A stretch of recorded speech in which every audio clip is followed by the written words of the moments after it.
मेरे साथ गाएंगे महामाया ताई।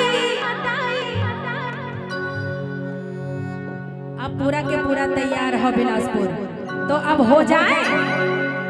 चलिए जरा दोनों हाथ की तालियां झूम करके हो जाए, कहते चलेंगे क्या चंद्री चिरैया बोले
दीदी मन है भगवान कसम ये संसार में कुर्सी के लड़ाई चलत है और आप मन तो बड़ा भाग्यशाली हो कि कुर्सी मिल गए है आप मन ला।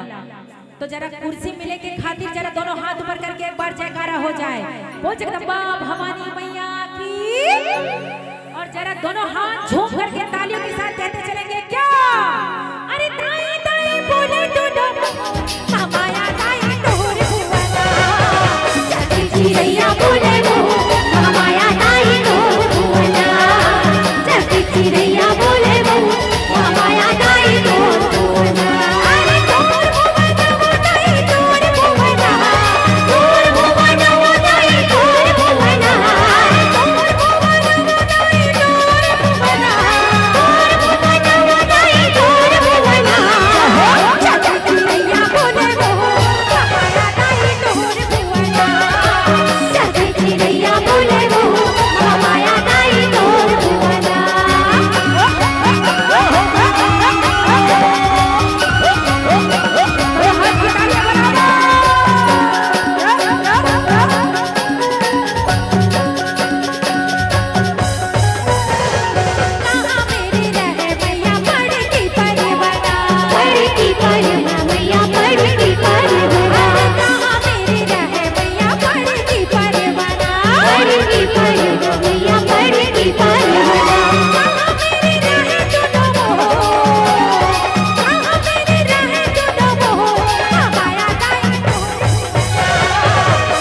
चिरैया बोले माया ताई तोर भुवना चंद्री चिरैया बोले माया ताई तोर भुवना।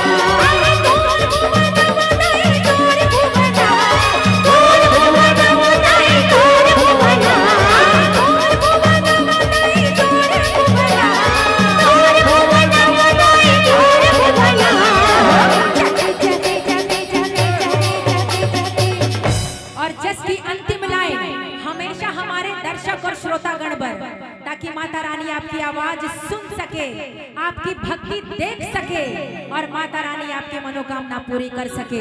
तो अंतिम लाइन मेरे साथ दोहराएंगे। तैयार? पूरा तैयार? चलिए जरा दोनों हाथ ऊपर करके तालियों के साथ कहते चलेंगे। क्या चकी चिड़ैया बोले चकी चिड़ैया बोले